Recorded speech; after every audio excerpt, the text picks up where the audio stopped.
What are you doing? I'm plastering still, but the top floor is almost done.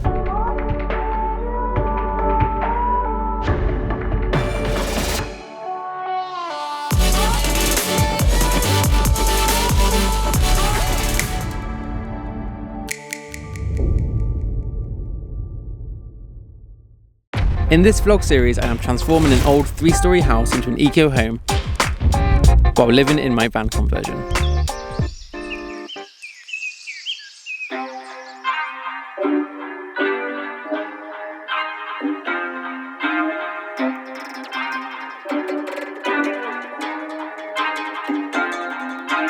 Right now, basically, I've got cement these in. They're quite like light pipes. So what I've done is I've put some rapid cement around the things that hold it into place. Now I mix up some normal cement and I just start filling it up with cement and some rocks.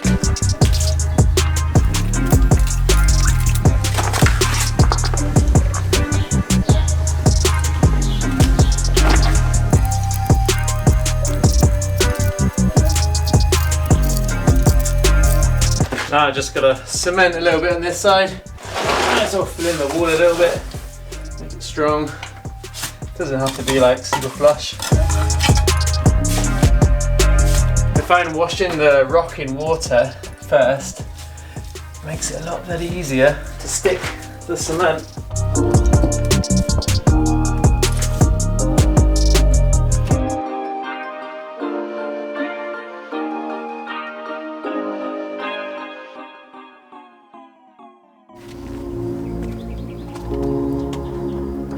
You want to win points with your girlfriend, this is the way to do it.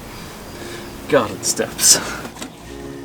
We had these all a bit precariously balanced up before, and Day managed to dislodge them when she walked down it one time. Wasn't very happy, just got to firm it all up.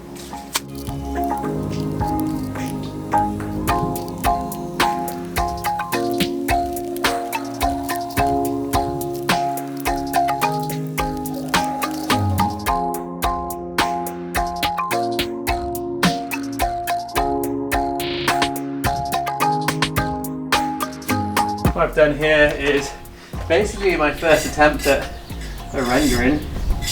I've done that too bad.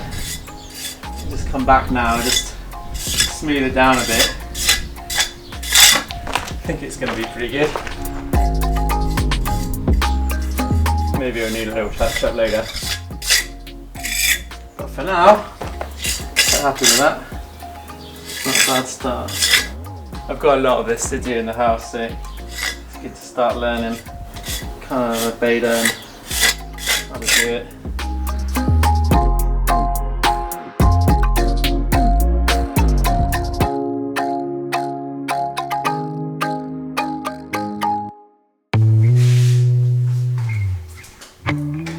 What's going on, Dave? Yeah, plastering is going on. I'm doing the plastering in everywhere. The corners, the everything. Yeah, it's the first layer here. The little room and the tiny room finished, and now this is time for the big bedroom, the very important bit, because this wall I think will be the most visible one. Yeah, seeking the perfection. Why does Nate do this? Because Nate's perfection is like here when mine is somewhere here. Nate, why are you not doing this? Because this is something you can easily do and you care more about the detail. Yeah, it's not something that you need to lift heavy things. It's just, I can do it and I've done it before. I think I'm good at it and I think it would be better result than if Nate would do it. These are the pipes that were set now. The concrete looks pretty good. These grills will eventually go on the outside. Pattern there. So just gotta cut this off all the way around and the pipe side basically be done.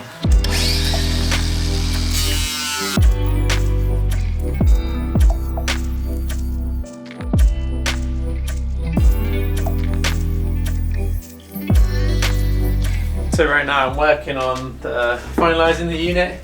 I've cut off the pipes on the outside, put on the vents, not like fully embedded because I'm going to paint the wall and stuff. But yeah, so I'm just working on these. So essentially, goes into the house. So this is fresh air going in, and this one is air coming out, and then all the other tubes will connect into that, which run to the rooms. So just setting these up, I'm gonna glue them, tighten it all up. I'm gonna probably just put something to support it, keep it in place. And then that's gonna be done. It's quite easy, you just cut pipes, slotting them together. These ones are kind of like sealed, and then I'll just use the aluminium tape, the foil tape like I have here, to go around all the joints. And then I'll insulate it all with the insulating sort of mat with the foil on the outside. Yeah, so it's kind of like, yeah, it's alright, it's coming together, it doesn't take too long. And I bought some flexible tube which will go through the wall. That'll be the condensate runoff. Yeah, this will be finished now.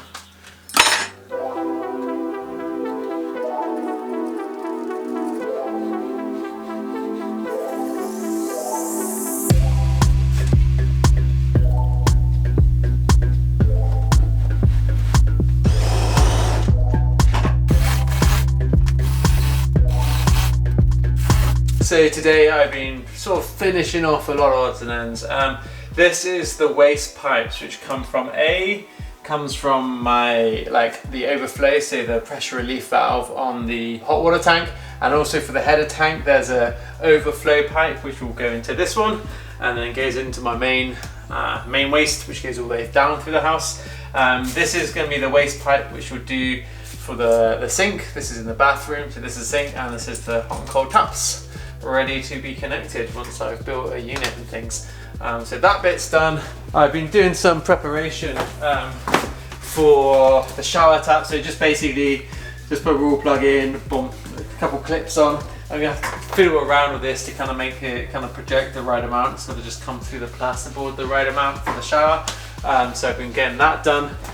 This here is just my radiator connected, just because I haven't got the shower radiator on, and I can't really test all my system for the central heating system coming off the back of the fire without it all pissing out of here, which it did, and I managed to flood the room just a little bit.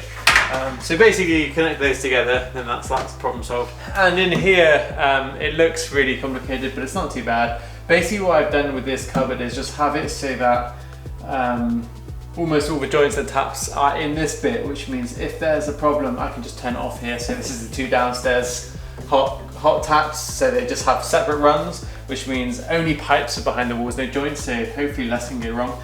This is sink, shower, and then the other three cold things which go into there. And well, these are the pipes which come from the overflows and the pressure relief valves. So I'm testing my heat system, but where the water trickles in from the feed and expansion tank is kind of like in the front of the pump, and I think it's so slow because it's got to kind of go all around the fire, all around the other system to come back in. So what I've done is I put a bypass in it, 2 valves, so basically I can connect the mains directly into the heating system which goes on the backbone of the fire, and I can turn it off to stop it flooding that top tank. Now I am obviously no plumber, but when I did this it filled really fast. You can hear the pump wearing around with the pressure coming from the mains, which meant everything was kind of good. I found one other leak. My copper piping has well, it's the first soldering I did. Kind of like hammed it up and tried to fix it, and it wasn't the best. So I think now I can just remove some parts, do it all together, do it in one go.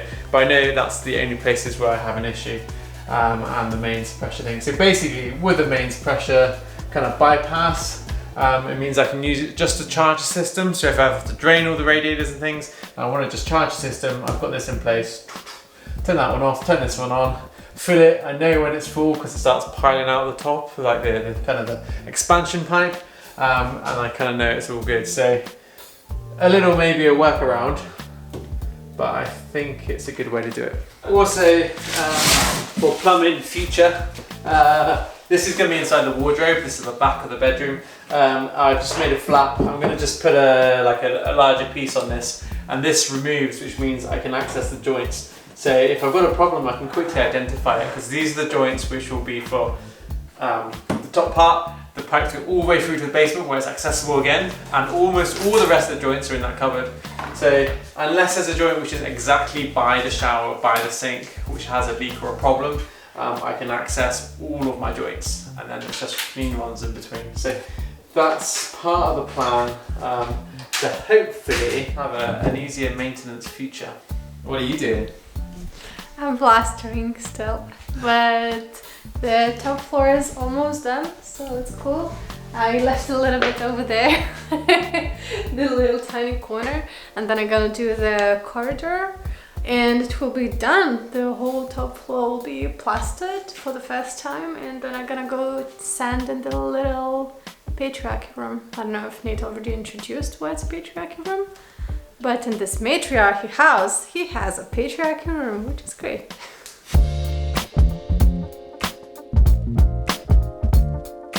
So to fix this one joint up here, I need to replace, so I'm basically gonna like remove the section, rebuild it, put it back in. Not gonna be a problem.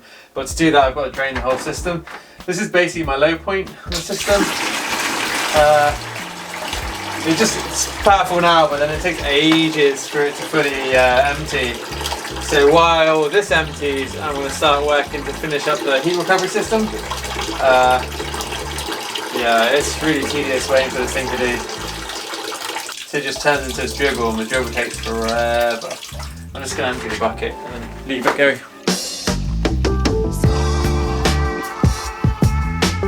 This thing makes all the insulation on this. It's not really nice, it's that sort of fiberglass bullshit. But I've got to just basically put it all around the pipes and use aluminium tape, just tape it in. Takes a little bit longer than I would have liked, but then everything does.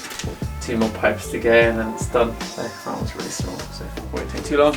And then it's really just a matter of getting the right length, just cutting it, popping it on, and it's basically installed. Now I'm in this great position where I can pretty much just connect up all these. I have it so I can fix them to the roof, coming down, cut them off. It's really easy to cut these pipes. Standard knife. What's quite nice now is once these are in, then the system is like, that's it, boom boom, click click.